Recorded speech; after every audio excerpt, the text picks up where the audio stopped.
Welcome to the CDG BizCast. I'm your host, Christian Gonzales, owner of Creativity Design Group, a digital marketing firm in Houston, Texas. Today, we're starting with a spotlight on a true leader in the podcasting industry, Speakerbox Media, a nationwide podcasting studio and production agency headquartered in Houston, Texas. Speakerbox Media supports brands of all sorts, from early-stage startups to established Fortune 100 companies, offering both video and audio podcast production that helps businesses elevate their authority and amplify their message. Joining me today is the CEO of Speakerbox Media, Sarah Smith, one of the most positive, resourceful, and genuinely supportive leaders in the podcasting space. Sarah is also the co-host of the Owned and Earned podcast, where bold brands share the real stories behind owning their authority and earning their influence. In this episode, we're diving into the power of podcasting for small businesses. When small businesses integrate podcasting into their digital marketing strategy, they strengthen their authority, showcase their expertise, and build deeper trust with their audience. And Sarah's passion for podcasting and entrepreneurship is exactly why so many business owners are able to launch their shows with clarity, confidence, and ease. Welcome to BizCast, Sarah. It's a pleasure to have you on today. It's your first time being with us, and we look forward to learning a lot about your background, podcasting in general, and we look forward to also hearing all the educational information that could really help all the business owners out there really boost their authority.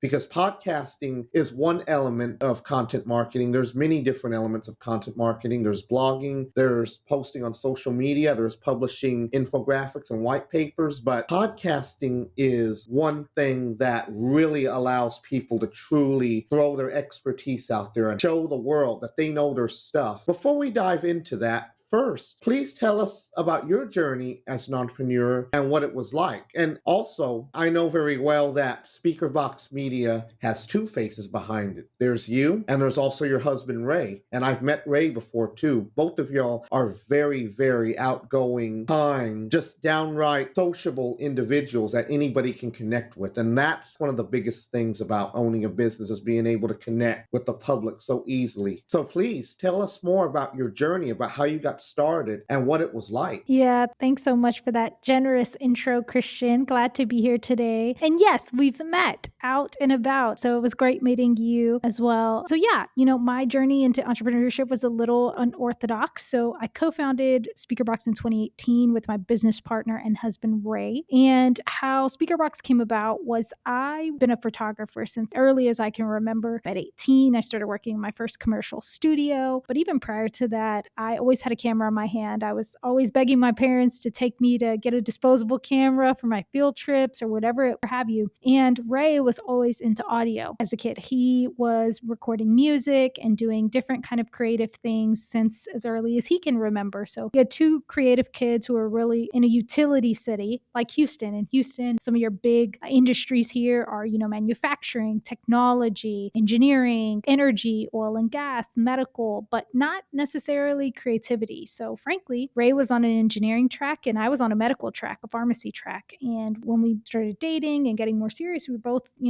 realized neither one of us wanted to do those jobs. Our heart was somewhere else. So with that in mind, we started ideating what we could start and what business we could create. Between the two of us, I'm very operational, managerial, type A kind of, and Ray is more of the innovator and the creative. And so our strengths and weaknesses kind of complement one another in that way. And so my last year of business school, you have to create a fictitious business as your capstone project. So Speakerbox Media was my fictitious business in business school. And it came from a real place. We were thinking about this podcast company. And so I did all the research my senior year of business school. And by the end of it, we realized there was nothing like it in Texas at the time. So there was no full service podcast agency and studio. And so we decided to be the first. So in 2018, we opened Speakerbox in the spare bedroom of our home with $500 of our own money. And since then have grown into a multi-million dollar agency and a distributed team of 10 plus. And so, yeah, that's just a little bit about our early start. Yes, and in fact, I found your story very relatable to mine as well. CDG was indirectly born out of a capstone project and getting ready to go out into the world. I didn't want to start a business at the time. I wanted to work for somebody else, but after working for somebody else, I realized I hate having a boss and I like working for myself. And when I founded CDG, it was called CG Designs. And then I had a business partner at one point. His name was Ricky, and he was good at sales. And And I was good at the web design and the graphic design. I'm not good at sales. I'm just going to be honest about that. So, similar story. I don't have a wife, but I had a business partner who was like an older brother to me. We're not related in any way, but we were able to put our heads together and get things kicked off the ground from there. So, very similar story. Cool. I certainly want to learn more about Speakerbox Media. So, yes, please tell us more about Speakerbox Media and how you and Ray aim to transform the podcasting world. And also, please tell us more about your very own podcast, Owned and Earned. Your podcast has the same audience that CDG BizCast has. So I know a lot of our listeners are going to be very interested in listening to it. Yeah, definitely. So Speakerbox Media is, on the forefront of helping Fortune 100 brands and business brands develop authority online. And the way that we do that is through video podcasting. And so essentially it's using owned media to create a flywheel for your business that helps accelerate all the pieces of business that we need to operate and market our businesses, right? So the first is, creating that visibility and authority in your industry. Second, it's creating the network and infrastructure that you need to help grow your business, right? And then third, it's the obvious kind of content asset pieces that help fuel your content marketing, whether you're distributing it through your newsletter, across your social platforms, posting it on your website. So it's creating all of these different content pieces that help you then nurture, business relationships and hopefully create this flywheel that helps accelerate business development for you. And at the same time, builds your authority and visibility. So the thing that we always looked at when it came to creating Speakerbox was one, the fact that podcasting really democratizes access to knowledge at scale. Before, in order to access these type of leaders, this type of knowledge, in order to make these type of connections, you had to have larger media entities essentially open the gates for you in order to get an interview or get a placement or to facilitate these type of opportunities. But now you can create and stand up your own media brand, and in fact you should, for your business in order to actually start building your own authority as the go-to source in your industry. So that's one thing that I think Speakerbox and the way we approach media, our clients own their own media, and that is a different model than other,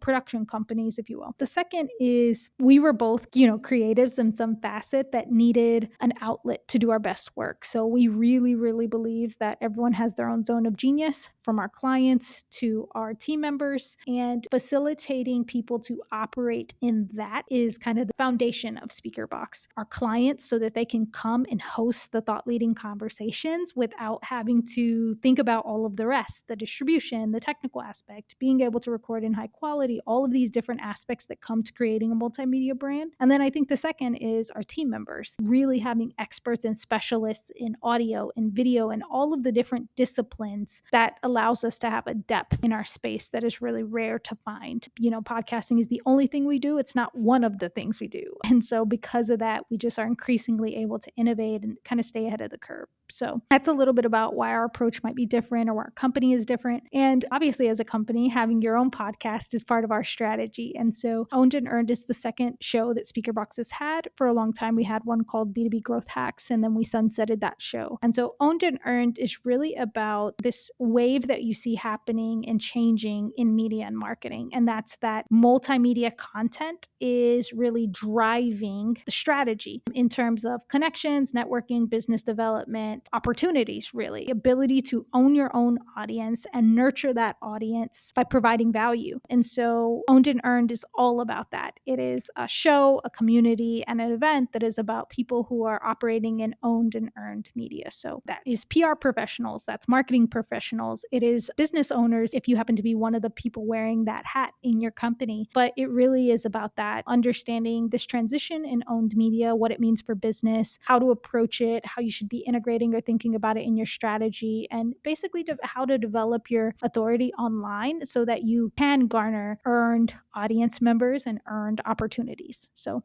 yeah, it's a little bit about the show. Yes, very, very interesting. I look forward to checking out Owned and Earned myself, too. I did subscribe to it on Apple Podcasts, and it's definitely a show that I plan on sharing with all of my listeners as well. Speakerbox Media in general is definitely one of the best resources, or maybe even the only resource out there I can think of that does everything under one roof. I get asked all the time by my own client about podcasting, and I can kind of tell them how to get started without getting too technical, but in the end, they're not really interested in that aspect of it. They just want to jump into the studio and start recording. And that is the problem that your company solved. When I was taking business classes several years ago in college after I left the Art Institute, I had a professor who said the definition of entrepreneurship that he had will not be found in any book anywhere. And it is taking a problem and turning the solution to that problem into a business. And that's what you did right here with Speakerbox Media. You're able to take all the aspects of podcasting, all the things that most people are not aware of or not sure of in terms of getting started. And it's all just kind of wrapped up into one package because you have the studio, you have the syndication, the distribution.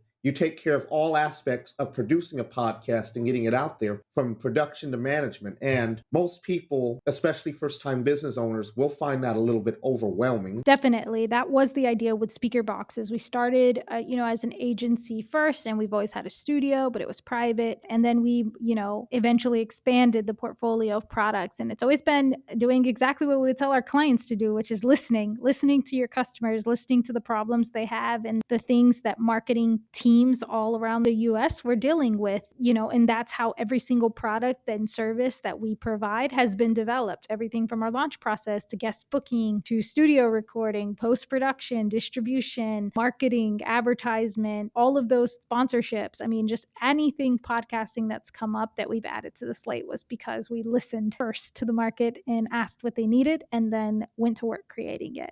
And that is exactly how every startup should operate. They need to know who their market is. They need to know their customer. Yes, you did the right thing. You identified your market. You knew who your customer was. And these are just little things that I'm going to be going into more detail about when we take our episode on rookie mistakes, because one of the biggest rookie mistakes business owners always make, especially first-time business owners, is that they assume everybody is their customer, which, as you and me both know, because we're business owners ourselves, that's one of the biggest lies out there that every first-time startup owner tends to believe. So you went in, you knew exactly who your customer was. You had the resources to give them exactly what they wanted. And when it comes to starting a podcast, it has every single aspect of it covered. That's what I like about your company. You truly are unique. There's nothing else out there that does all this. Most agencies, maybe they'll take care of the editing or the recording, but when it comes to the graphical aspects of it or the syndication process, they're just going to tell you you're on your own. I'm glad Speakerbox Media does not leave anybody in the dark in any area of getting a podcast started. So with that being said, we're going to talk more about podcasting and how it can benefit small business owners in general. So many small business owners are not familiar with what content marketing is, and podcasting is a major part of that. Why should small business owners consider podcasting as part of their marketing strategy? So you've answered this earlier, but now we're going to talk about it in more detail. It is about building up authority. So with that being said, why should business owners make podcasting part of their overall strategy, among other things they could be doing, like blogging or creating infographics? Yeah, definitely. I think there's two things that come to mind here. The first is that as a business owner, you need a repeatable way to generate sales and leads into your company. And so your biggest opportunity to do that is to utilize a multimedia strategy in 2026. And so what I mean by that is search is no longer just,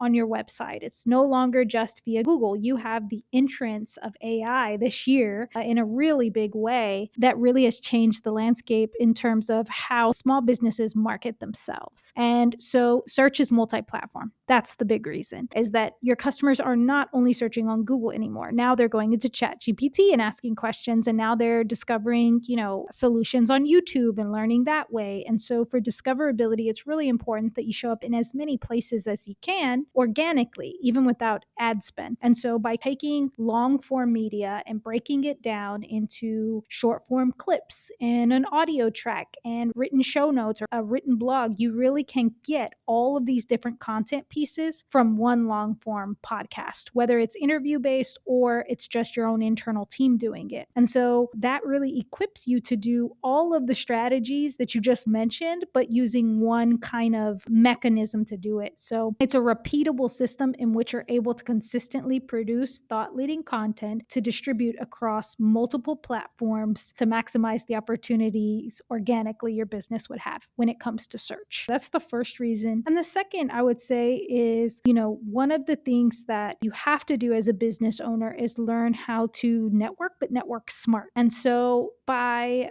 looking at the podcast as a way to not only in person network, but network online is a really kind of smart way to approach networking. And what I mean by that is, I'll use our relationship as an example. We met at an in person event, but now, everyone that was in that room, maybe there were 20 or 30 people there. Our online network is actually a lot bigger than just our in person network. So by then us creating some content together, we're able to post that online to our online network. And now we've 10x'd our ability to showcase our authority in front of each other's networks. And so it's a really smart way to think about networking at scale. And what that does, again, is just feeds another aspect of repeatable systemic business growth opportunity into your business. And so that's why I'm such a huge advocate of this, because as small businesses, we have a limited marketing budget and you want to try to get the most that you can out of those marketing efforts. And so this strategy is a really smart way to do it. Yes, absolutely. In fact, ever since I started CDG BizCast, it's allowed me to network because I get requests quite a bit from people I've never met before, some even on the other side of the world. I've had guests from Australia. I've had guests from the United Kingdom. I'm going to have a guest from France coming on sometime next year. So it really does open doors to getting to meet new people without even having to leave your home. But I'm also a big fan of networking in person too, especially if I want to get to meet locals. And as for the content marketing aspect of it, like you said, you can take all these methods and roll it up into one. And not only that, but it's portable. When it comes to articles, you have to sit at a computer or look on your phone or tablet to read an article. And same thing when it comes to other visual pieces of work, like infographics, white papers, blog posts. This is all stuff you have to read. Podcasting, you don't even have to be in front of a screen. You can be driving while listening to a podcast. You could be working out. You could be walking your neighborhood. You could be doing anything. You could put your podcast on your TV, on your sound system, and you can have it playing over your speakers while you are working on other things or cleaning up the house, things like that. That's what I like about podcasting. Yeah, absolutely. It's a holistic kind of a marketing strategy and medium in that regard. And it's also inclusive. And what I mean by that is you have visual learners, auditory learners, you have different ways in which we consume information. You still have people who love to read, some who prefer to listen, some who prefer to watch. And so you're able to provide thought leading content in a medium that is native to the way multiple people learn. And because of that, you can attract different audiences that you wouldn't pick up otherwise. And so, yeah, you're able to hit a variety of different learning styles in this one medium and mechanism. And that's why, and in that regard, it helps audiences discover you maybe in places that they wouldn't have otherwise. And the other is it builds affinity in a different way. And so a blank advertisement that just comes up, someone may find it funny, they might find it cheeky, they might find it intriguing or interesting, but it doesn't build trust at scale the way that a multimedia brand does. If you're watching a video of someone and you really connect with the human elements of who's behind that person. Same thing with auditory listeners. There's an affinity that's built off of hearing someone's voice and the consistency of kind of these natural human things that connect us. And so it really is a trust builder in a different way than other marketing tactics or advertising strategies. Exactly. And it also falls back on the expertise side of things because now customers are able to learn about a business owner and their expertise before they even buy a service from them. 100%. There's so much data now on how many touch points it actually takes for a customer before they engage with your sales process. I think now, whether it's consumer or B2B side, it's like between 7 to 9 interactions before that person ever opts into something that you're offering them, even if it's free. So, I mean, that's the reality is people are doing independent research now before they ever engage with your business. And so it's important to show up in as many places as possible and to make sure that when they do find you online, that they see things that resonate with them, that show them you know them, that show them who you are as a company, tells a little bit about your story, helps connect the actual humans behind the product, and serves them insanely extremely well. That's exactly right. People want to learn all about who they're about to give their money to before they actually do it. For me personally, I look at reviews on Google Maps and I also look at a company's website. If I see that a company has a podcast or any other form of content marketing, that's always some extra points right there. I give them bonus points for trust. That on top of having a good track record of having good customer service and ensuring that all of their other previous customers have had a great experience, they got a good quality product in the end. Those are all factors to look into. But people like us, we're probably a little bit more analytical. We do want to learn more about what their sales process is. And if they are engaging in podcasting, that tells me they're very serious about the public knowing that they know their stuff and they want the world to know that they know their stuff and that they are an authority. Being an authority doesn't mean you're the biggest name in the world and you're taking people's money. There's a lot of big names in the world who take people's money. They claim to be an authority. Let's be honest, they rip people off or don't offer the best quality service. But when you have established your brand as an authority, you've shown your expertise and people are raving about your brand, and of course you're making money, most importantly, you're offering that A++ customer service that others drop the ball on. Maybe they're not as honest or they're not as timely. So those are all things that I personally consider, and I know a lot of other people consider too. But because we are all about building authority, we want customers to see that we are serious about giving them the best experience. So we want to show them that we know our stuff by putting professionally produced podcasts out there that talks about what we know. It's why CDG BizCast exists. It's why Owned and Earned exists. It's why you go on Spotify or Apple Podcasts and you see endless business podcasts, because these people want the public to know I care about educating you. I care about giving you that experience that you truly deserve if you're going to pay my company for our services. Yeah, 100%. So from what I've witnessed over the years, though, small business owners do not have the time or do not know how to get started with podcasting. So now we're going to talk more about Speakerbox Media services in more detail. We'd like to learn more about the process they go through. How can Speakerbox Media help first-time podcasters get started? And more importantly, how does it make the process more easier and crush all their fears of messing up if they were to do it on their own? Yeah. So, like I mentioned before, we are experts in podcasting. We do only podcasting. And so we really have developed a repeatable framework, a methodology, and, just way that we execute this end to end from the number of reps and shows and pieces of content we touch. Like anything else, you get better with reps, and we just simply have had them because we've done this so many times for so many different types of companies. And so having that expertise as part of your team and being able to get, if you were to build this on your own, you're going to look for an audio editor, a video editor, a show note writer, all of these individual components that you're then also going to be responsible for managing. And so as an agency, we've kind of brought in the best in those areas together and created this super team for you so that you can really learn off of our expertise. And what we like to say is do what you do best. You are not experts in podcasting, you're experts in your industry. And so what we really love is to have the best in their industry focus on their domain expertise and hosting those conversations with their valuable guests and team members, etc., and not worry about the other aspects of this, because that is a big reason why people quit. There are, frankly, so many different barriers when it comes to the technology or understanding how to host or understanding how to,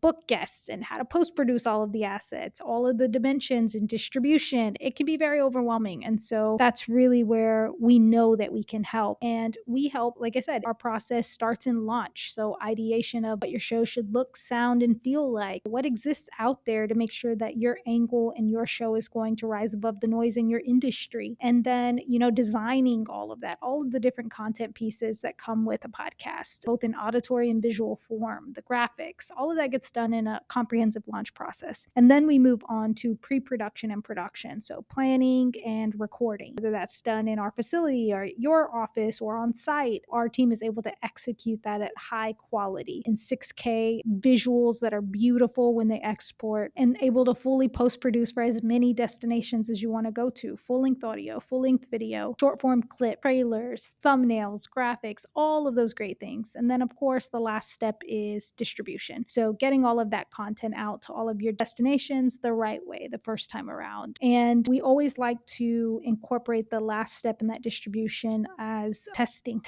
and monitoring. You mentioned it earlier. Marketers are analytical, right? We always want to look at the data. We never want to put content on repeat just for the sake of pushing out content. It really is about putting it out and measuring what's working, iterating, and revising your content based on what the audience feedback is and what you're hearing in the market. So 4-step process, all together: launching, recording, post-producing, and then distributing. Yes, that's right. The 4-step process that most people, especially if it's their first time, are not aware of. I stated that many of these first-time business owners don't know anything about podcasting. They don't even know where to begin. What I like is that you're able to take them through that process with a stellar team who's able to get to take care of all of those things that they wouldn't be knowledgeable about. So all they have to do is just come in and record, and then your team takes care of everything else, ensuring that video production looks good, graphics are made, editing is all done. I visited your facility and I was very impressed with what I saw and how nice everything was. Thanks for that. Yeah, when it comes to team, I think everyone is mutually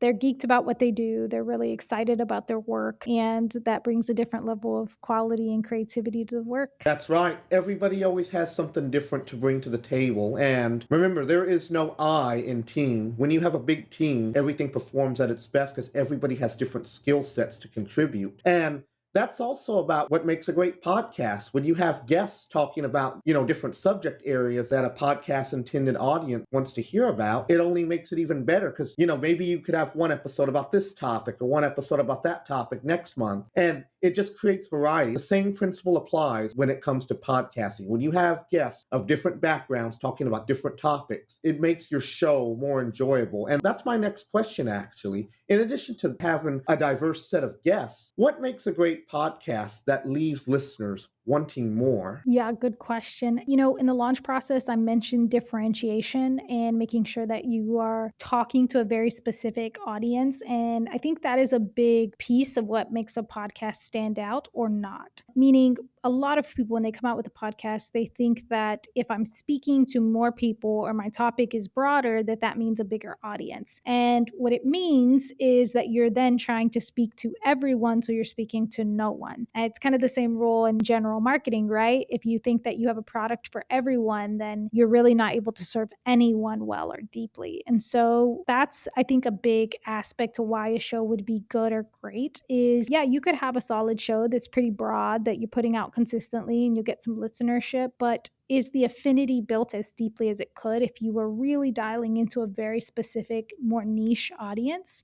No, that's the reality. And so a lot of our clients, and especially as business owners, you don't need millions of listens like the Joe Rogans of the world, right? You need 100 to 1,000 of the right people listening to your show consistently. And that would be enough in your industry. And so that, I think, leads to the second point, which is you're able to create content that resonates more when you're thinking very deeply about one specific audience. That allows you to get the right type of feedback, implement the feedback, talk in a way that leaves someone saying, gosh, this was made just for me. I'm going to listen to more of this, because you're focused and you're niche and you're narrow. So preparation is always key as well. Yeah, I think that, being narrow and niche about who you're talking to is one. The second I would say is preparation. People can tell when you just got on a mic and you didn't prepare and you didn't do any type of pre-production. And that's the difference between a good podcast and a great one. Have you done your homework? Have you asked questions that are 5 layers deeper than anyone else asked? Or did you just ask the same general questions to every single person, or talk about the same general topics that ChatGPT will now ideate in 5 seconds? So preparation and thinking about your audience enough to respect their time to do your homework and go deeper than anyone else will go on a specific topic, I think, is the big differentiators. That's right. And on CDG BizCast, you'll never hear us asking the same set of questions to every guest. It's not a cookie cutter show. The questions are not cookie cutter. We ask questions based on whatever the topic is of that episode. And as you and I both know, we went through our preparation process earlier, and, we were trying to iron out technical difficulties and make sure that the intro was prepared properly. See, those little things like that. So to all of my listeners out there who are thinking about starting a podcast, remember, don't just write something on a whim. You have to prepare. Put yourself in front of a microphone, record yourself, test your equipment if you're doing your podcast out of your own office at home or on your own computer. I don't recommend doing that. If you happen to be in Houston, Austin, or Dallas, go over to Speakerbox and have them take care of your podcast. But if you are preparing your own show at home, make sure that you have all technical difficulties ironed out. Do a test run. Make sure your microphone works. Record yourself. Make sure you don't hear any background noise or any other undesirable sound effects going on in the background. Make sure you're in a quiet, isolated room where nobody can distract you. And like you said, Sarah, earlier, practice, practice, practice. Don't just go in front of a microphone and think that you can wing it and do a good job the first time. A lot of people think they can do a good job the first time, but in reality, you probably need to practice. Your confidence level's too high. You've got to know how you hear. And also play back your episode after you tape it to make sure it sounds good. Don't just publish your first episode, put it out there thinking it's good, especially if you're self-producing it at home. Again, if you are in Houston, Dallas, or Austin, you know where to go if you want all aspects of your podcast taken care of without worry. But those are just some tips for some rookies out there who are getting started for the first time. Yeah, for sure. Everyone starts somewhere. So, I get it. Sometimes people think, oh, I don't want to invest that much. I'm just getting started. And that's fine. You can still get started and still do your homework and still put some time into your pre-production. And equipment isn't as expensive as it used to be. You can still get some great equipment at home. And so, yeah, there's plenty of places to learn about equipment. We offer consulting as well. If it's something that you're looking at doing at home and you just want to make sure it sounds great, then there's people who can help with that, right? So just putting your best foot forward. I always say it can add to your brand equity or take away from it, anything you put out there. And so don't do it cheaply if that's not how you want your brand to be perceived. Exactly. Remember, you're in business. To all of my first-time business owners out there, you may just be getting started. You're in business. You have to present yourself professionally. You may be a startup on a budget, but you still have to present yourself like you're a $1 million company. Have the best quality production you can possibly have, not only when it comes to podcasting, but also when it comes to video as well. Make sure that when people see your stuff, they know they're not talking to a novice who just got started. You want to make it look like that you already knew your stuff the first time you start producing. And also, falling back on what I said earlier, remember, you're building brand equity. You're trying to build authority. As soon as they see what type of content you're putting out there, they automatically know that you know your stuff and that you can be trusted as an authority in your field, as an expert who knows everything about whatever industry you're in and your specific job. And also, when it comes to starting up your podcast for the first time, I want you to remember what Sarah said earlier, and that is producing a podcast that sounds like it was produced directly for your audience. Your audience and your customer are almost always going to be the same thing. Not all the time, but there are many cases where that is going to be the case. Make sure that you know that you are talking directly to them. Prepare yourself. Know exactly what you're going to talk about. Leave them wanting more. As soon as they are done listening to an episode of your show, they should have a lot of takeaways that they can apply in real life. Remember, you may be producing a show at home, but you're still doing it for a professional audience. Yeah, absolutely. Respect people's time. Keep in mind that they're leaning on you. They're spending time with you online, and give them the best of what you have. I always try to, in any interview I do, any talk I give, is consider the audience's time and be respectful of it. Be brief, be to the point, be as helpful as possible as you can to them, and you'll always win. Exactly. You probably didn't know this about me, but I'm a very straight to business guy. Like 90% of my brain is business related.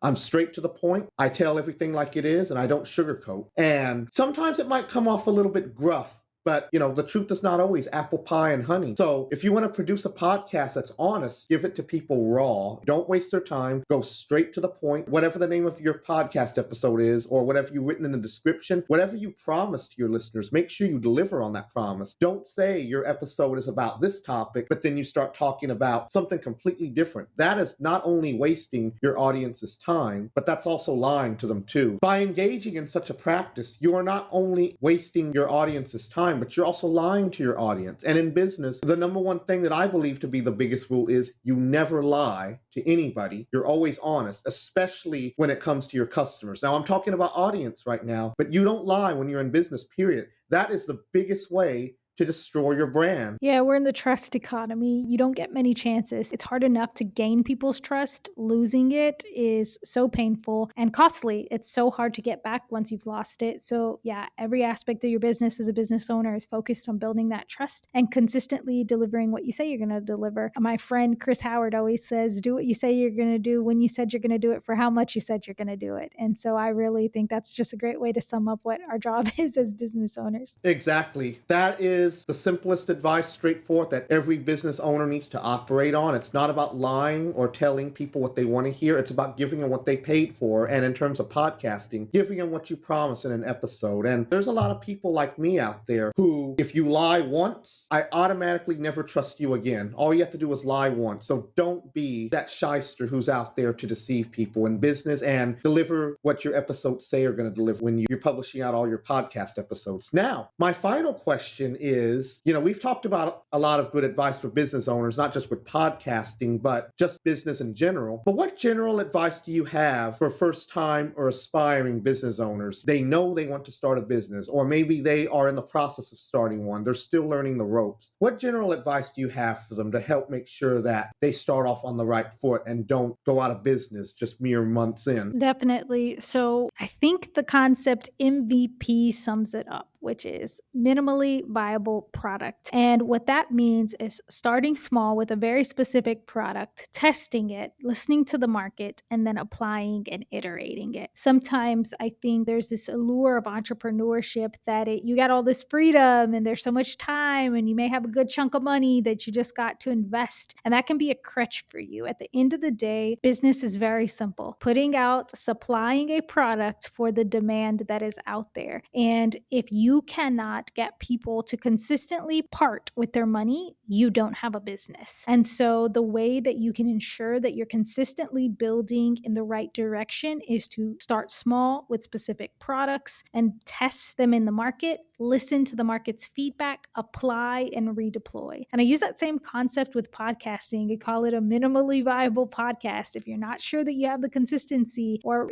budget to actually start a show, then start with a series, start with a small chunk that you know that you can deliver consistently, because of what we just talked about, that once you get someone to part with their money, they are expecting you to fully be able to deliver what it is that you told them you were going to deliver. And when you don't, it harms your reputation and your ability to generate business. A lot of your business comes from reoccurring sales. So if you can't deliver the first time around, then you're going to lose those leads that you paid so much money and put so much effort in to get. And so, yeah, I think that people try to start too big. They try to serve too many people and they don't maximize their resources at an early stage. Everyone starts somewhere, and every early entrepreneur will tell you you wear multiple hats as an entrepreneur. So it's really important for you to gauge what you can consistently deliver with excellence and something that's repeatable so that you can grow your business and build your business over time. I mean, now I've been full-time for 6 years, but there's a handful of books. There's some core areas of business that you've got to know, right? You've got to do pretty well at,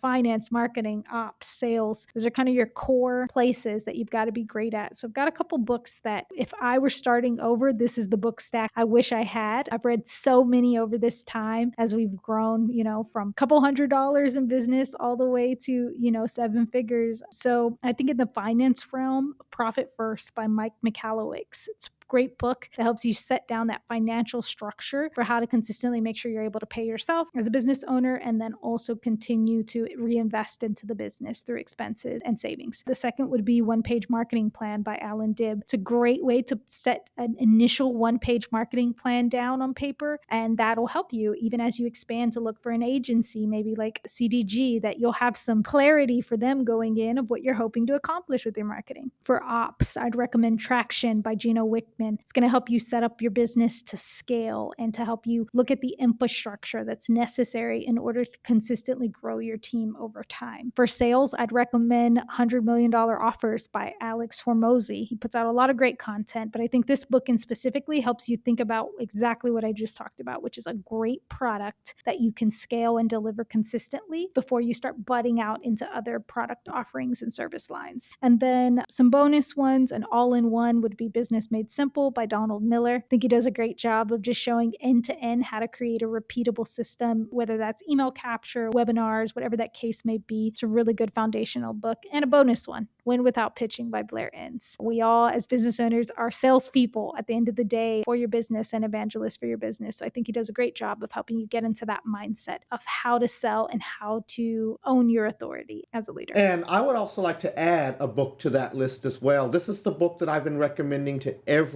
business owner that I've come in contact with just about. Are you familiar with Tillman Fertitta's Shut Up and Listen? That's the name of the book. It's called Shut Up and Listen. And I love that book. I read that book when it first came out. And it's not just for first-time business owners. It's for anybody in business. But if you're a first-time business owner, I definitely recommend it because he talks about how to handle problematic customers. He talks about how to run restaurants like a well-oiled machine or how to handle other little different aspects about running a business, just in general. And for those people who don't know who Tillman Fertitta is, he is the owner of the Landry's Restaurant Group. You know, Landry's owns, of course, Landry's Seafood, Joe's Crab Shack, Rainforest Cafe, Morton's Steakhouse, just to name a few. And he's also the owner of the Houston Rockets. So he's also a Houstonian too. That book is a great book. Have you read it? Yes, I have actually. Yes, that one is on my bookshelf. So definitely being from Houston, I don't think, you can discount Tillman's kind of activity in the city, as well as obviously his business acumen for all of the ventures that he's involved with. So yes, love that one as well. Yeah, I consider Tillman Fertitta to be my business hero because I learned a lot just by reading his book and seeing what he's been involved with. He took Landry's private after it was public for nearly a decade or so. And I also want to talk more real briefly about what you said earlier, the allure of entrepreneurship. Too many people start business thinking that they're going to be Steve Jobs or Bill Gates or Sam Walton, the founder of Walmart, overnight. That's not going to happen overnight. You've got to drop that mindset.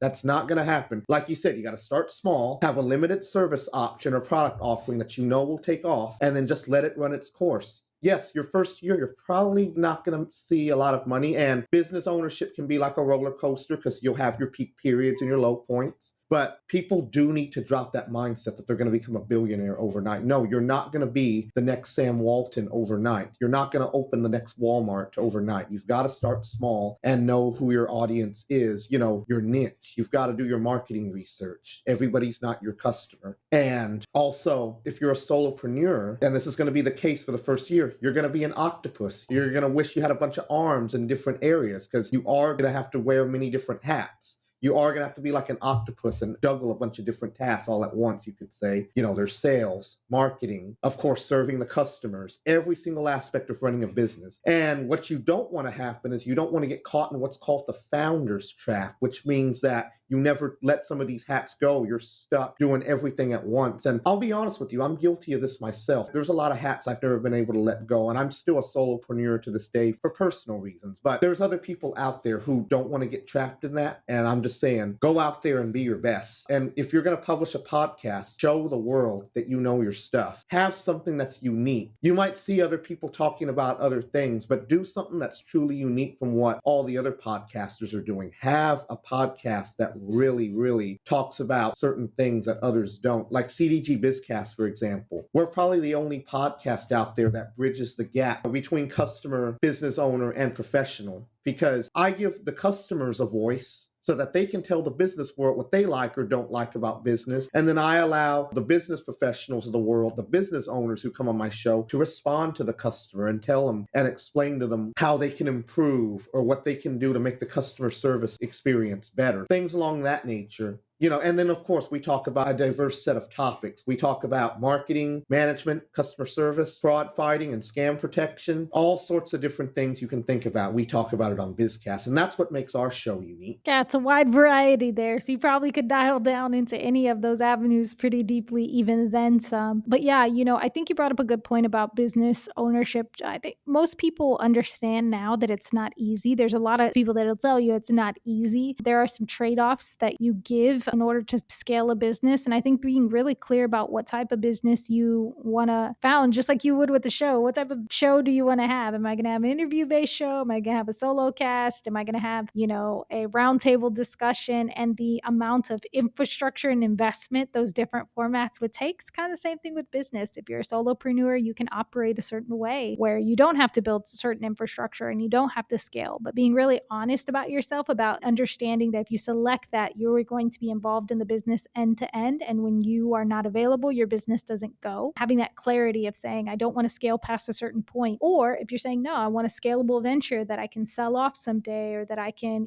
exit, then you really are going to have to approach your business a different way. And the best book that's helped me with kind of getting rid of some of those hats as a founder is Buy Back Your Time by Dan Martell. Really talks about how to start offloading those tasks from yourself and start building some scalable infrastructure for yourself as a founder so you can step away. So I think you just got to be really honest about what your end goals are and make sure that you're setting up your infrastructure to achieve that, both marketing, sales, whether it's a podcast, whatever it is, that you're not just aimlessly going into it the way that you see other people, but that you've done that check-in and that strategic planning for yourself.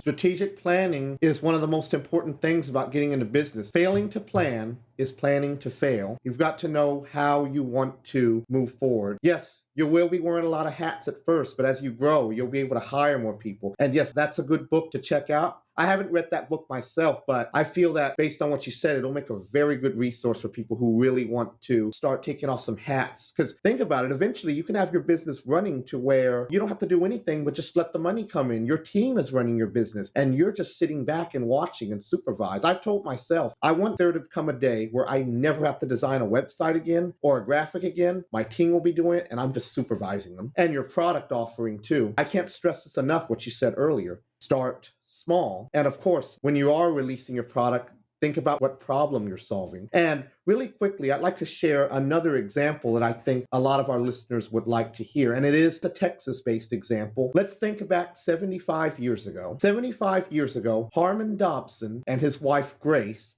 founded Whataburger. How did he found Whataburger? A little roadside stand in Corpus Christi. And the reason why he did this was because he saw that all the competitors, your McDonald's, your Burger Kings, they all had, let's be honest, rather wimpy burgers that aren't very appealing, nothing special about them. And he wanted to invent something that was bigger, something that would overtake them, that would be greater than what his weaker competitors had to offer. So that's how the company was born. Wow, I love Whataburger. I'd never heard of the origin story, so that's super interesting. And, I think it just illustrates what we've been saying is that you have to focus in one area and then you can scale. It started with one location, one product, burgers for him, and now Whataburger, and now it's so much more, right? And so, yeah, just a reminder that these analogies work for all phases of business and all different types of businesses and strategy in general. I think we're doubling down on start small, listen to the market, and apply, iterate and apply, whether it's your podcast strategy or your business. I've really enjoyed our combo today, Christian. Thank you so much for having me. Yes, I enjoyed it too. I've learned a lot of new things myself as well. And I certainly look forward to having you back on CDG BizCast sometime in the future so we could talk some more about some podcast do's and don'ts or some growth tips. Because I could talk all day about podcasting because I love doing it. And I know you love doing it because you built a business on it. So as we prepare to